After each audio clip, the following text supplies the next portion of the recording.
Midi 43 sur CNews. Merci d'être avec nous. Le rappel des titres est à la une en ce 8 mars, la journée internationale des droits des femmes. Emmanuel Macron a remis ce matin le premier prix Simone Veil de la République française. La lauréate Aïssa Doumara Ngatanzou, une activiste camerounaise reconnue au plan local, national et international. Elle se bat notamment pour qu'aucune jeune fille ne soit obligée de se marier avant d'être adulte et d'avoir fini son éducation. On l'écoute. C'est avec beaucoup d'émotion et rempli de sentiments de gratitude que j'accueille cette marque de reconnaissance. C'est d'autant plus que ce prix est associé au nom d'une illustre dame. Pour moi aussi, c'est une interpellation à suivre ses pas et à transmettre notre héritage commun pour la cause des femmes aux générations futures. Et en cette journée internationale des droits des femmes, de nombreuses initiatives sont organisées à travers le monde. En France, plusieurs associations et syndicats invitent les salariés à cesser le travail à 15h40 précisément, moment à partir duquel les femmes travailleraient gratuitement. Ils vous attendent aujourd'hui et demain pour leur grande collecte nationale. Les bénévoles des Restos du Cœur, 77 000 bénévoles dans 7 000 supermarchés en France. L'objectif, collecter assez de vivres pour renouveler les stocks. Midi 44, c'est le débat sur CNews. Nos invités, Sarah Legrain, bonjour. Oratrice nationale de la France Insoumise. Jacques Maire, bonjour, député La République En Marche des Hauts-de-Seine. Et Franck Alizio, bonjour également, vice-président du groupe Rassemblement National au Conseil régional PACA. En ce 8 mars, journée internationale des droits des femmes, Sarah Legrain, je me tourne vers vous, puisque Emmanuel Macron a remis ce matin à l'Élysée le premier prix Simone Veil de la République française. La lauréate, on l'a vu, Aïssa Doumara Ngatanzou, activiste camerounaise. C'est une bonne initiative, la création de ce prix par le président de la République? Moi, je me réjouis qu'un tel prix existe et avec le nom de cette illustre dame. C'est un nom qui est associé à la lutte pour le droit des femmes à l'IVG. Je pense que c'est important de savoir que ce droit, il est attaqué aujourd'hui. Il est attaqué en Europe, dans nombre de pays où il n'est pas le droit à l'avortement n'est pas accessible dans un certain nombre de pays. Il est restreint dans d'autres, comme par exemple en Pologne, mais il est aussi attaqué régulièrement, à la fois dans les discours dans notre propre pays en France, mais aussi attaqué par des politiques. Je vous rappelle qu'en France, ça fait depuis 10 ans, il y a 130 centres d'IVG qui ont fermé. Vous pensez à qui, les politiques, les discours? Alors, justement, il ne faut pas, en fait, la lutte pour les droits des femmes, c'est une lutte qui s'ancre dans la réalité et qui s'ancre dans les moyens. Donc aujourd'hui, en fait, des politiques d'austérité font que vous avez des centres d'IVG qui ferment. Vous avez aussi des dispositifs d'accompagnement des femmes, notamment sur la question des violences sexuelles, des violences faites aux femmes, qui se trouvent de moins en moins dotées. Vous avez des associations qui ont même lancé un cri d'alerte. Donc là, je me tourne vers La République En Marche. Je sais que vous avez beaucoup de discours et beaucoup de mots pour l'accompagnement des femmes, contre les violences faites aux femmes, pour les droits des femmes, mais qu'en réalité, il faut des mesures concrètes, il faut des moyens, et que ces moyens, vous ne cessez de les retirer parce que finalement, vous avantagez plutôt les logiques de profit que celles des droits. Et vous pourriez aussi vous en prendre à la question de l'égalité salariale, parce qu'aujourd'hui, en fait, dans les entreprises, on a une bonne note. À partir du moment où on a respecté 75% des engagements d'égalité salariale, moi, je pense qu'il faudrait sanctionner toutes les entreprises qui ne respectent pas l'égalité salariale. La réponse de Jacques Maire, député La République En Marche des Hauts-de-Seine.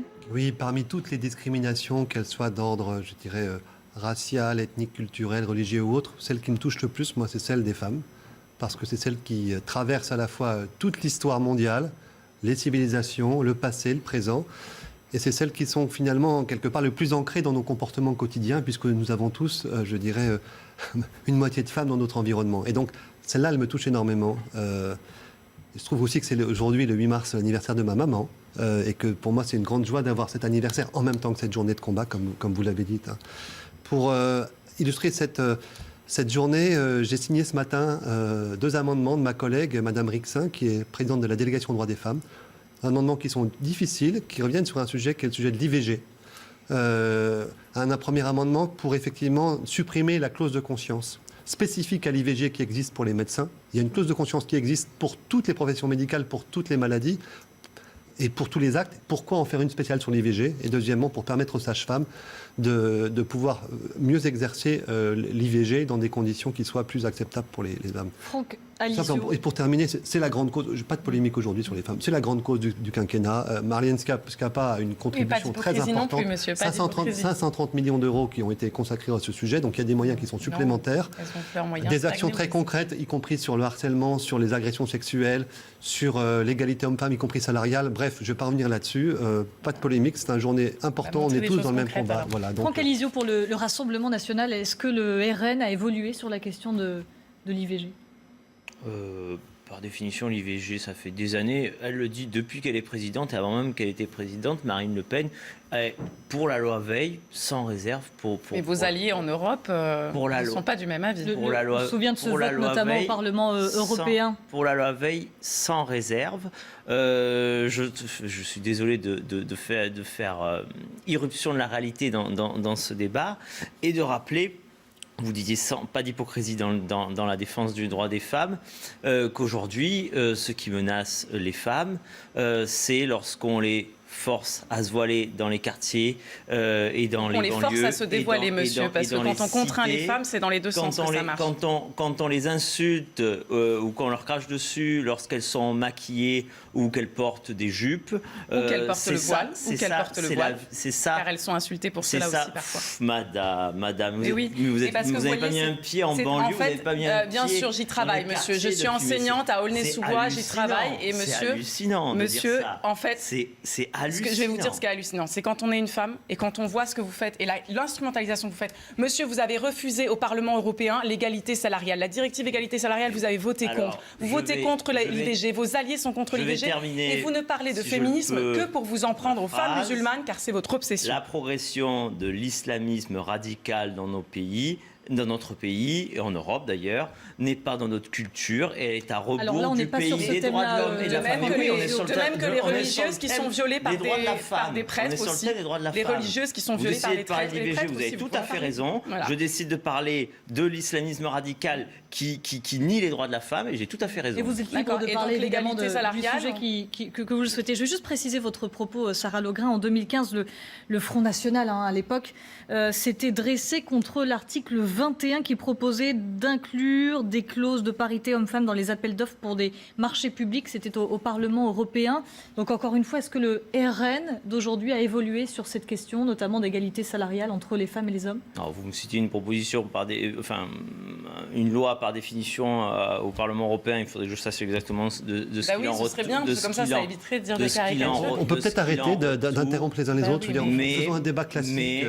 Mais merci. C'est vrai. Mais franchement, Monsieur Alizio, terminez votre propos. Assumez de prendre sa défense quand il ment. Non, écoutons nous les uns les autres simplement. Sur un point parlementaire, je n'ai jamais vu notre groupe faire quoi que ce soit qui aille contre l'intérêt et l'égalité, les droits des femmes et l'égalité homme-femme. Donc la défense des droits des travailleuses et l'égalité au travail est compatible avec le Rassemblement national. Vous êtes 100% pour cela? Clairement. Ce qui par exemple, elle a souligné dès le début du mouvement des Gilets jaunes, ce qui a impressionné Marine Le Pen en positif, c'était justement que sur les ronds-points, on avait plus de femmes que d'hommes, que les femmes étaient très présentes, que ce mouvement qu'a été les Gilets jaunes a été porté par les femmes. Et ce mouvement, je suis désolé, par beaucoup de ces constats et de ces solutions rejoignaient le constat et les solutions que nous faisons et qui étaient dans le projet de Marine Le Pen en 2017. Bien sûr que non, puisque en réalité, vous êtes contre la hausse du salaire, qui est une des revendications. Vous n'êtes absolument pas dans une logique de justice fiscale. Vous n'êtes pas du tout dans une logique... Ça, ce sont vos clichés. Attendez, vous pouvez appeler ça des clichés, mais vous regardez quelles sont les revendications les plus courantes au sein du mouvement des Gilets jaunes. Et vous avez essayé, évidemment, d'y ajouter vos thèmes. Vous avez essayé en vain d'y ajouter des thèmes identitaires, migratoires, etc., alors qu'ils ne sont pas du tout la question principale des Gilets jaunes, qui se battent pour la justice sociale, qui se battent pour la démocratie. Et il se trouve que vous avez aucun problème avec la Ve République et la façon dont elle est pratiquée. Et Marine Le Pen serait ravie d'être à la place de M. Macron aujourd'hui et d'exercer des lois qu'elle a d'ailleurs plutôt applaudies concernant... Non, d'aller à rebours de ce qui se fait depuis 30 ans. Et vous avez été complice de ce qui se fait depuis 30 ans aussi, évidemment.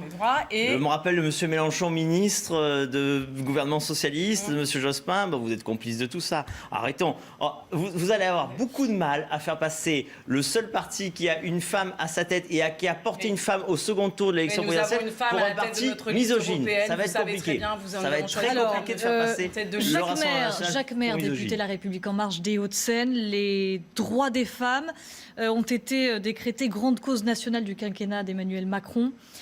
Quelles en sont les traductions concrètes ? Les traductions concrètes, c'est une action vraiment résolue, non pas uniquement de Mme Schiappa, mais de tout le gouvernement, pour faire en sorte que sur tous les sujets, la question féminine soit vraiment présente. Moi, j'en donnais un exemple qui est vraiment très peu abordé, c'est la question de la diplomatie féministe.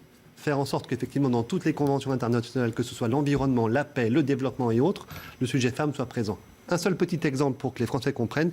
Dans l'aide publique au développement française, maintenant, 50% des actions sont ciblées spécifiquement avec un engagement lié à l'émancipation des femmes. Parce qu'on sait parfaitement que les femmes, c'est l'essentiel du travail dans les pays en voie de développement. C'est une situation sanitaire et d'éducation qui est extrêmement dégradée. Et donc, il faut se poser des questions qu'on ne se posait pas avant. Un truc quand même qui me semble très important, moi, c'est le droit des femmes au quotidien.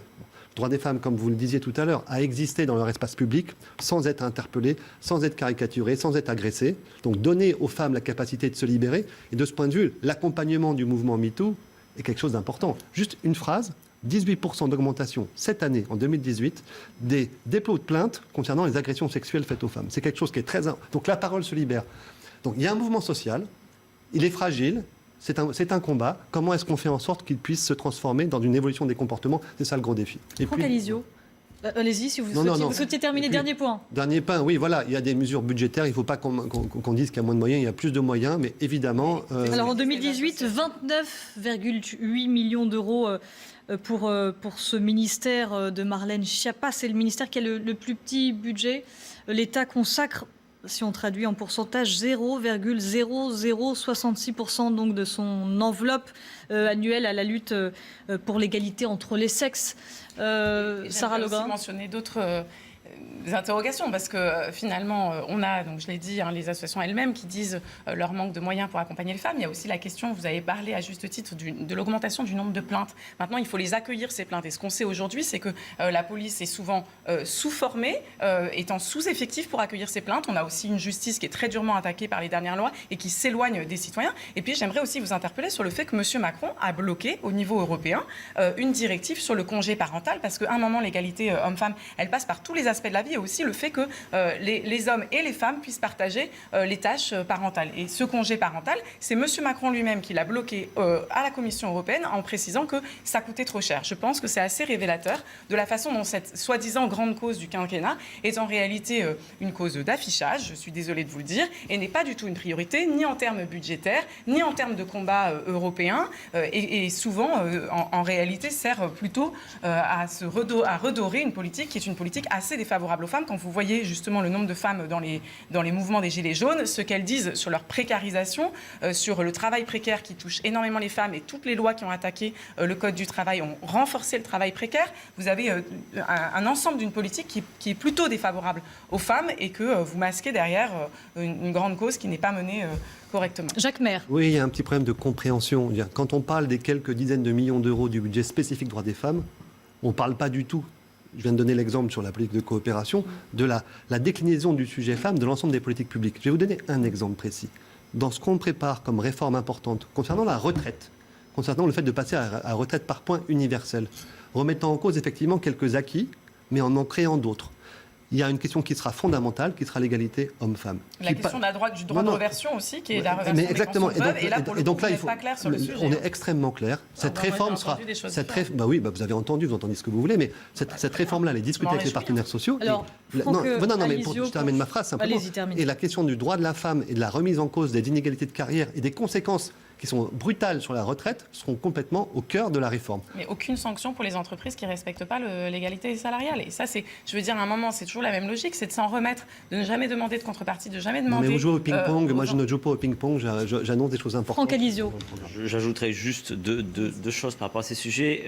La première, c'est que, comme pour comme pour tout le monde, d'ailleurs, hommes et femmes. Mais la première liberté des femmes, c'est leur sécurité. Donc, il ne faut pas oublier que la priorité, c'est assurer leur sécurité dans nos rues, au quotidien, tout simplement. Qu'elles puissent sortir en soirée, qu'elles puissent sortir le soir, qu'elles puissent rentrer du travail en sécurité.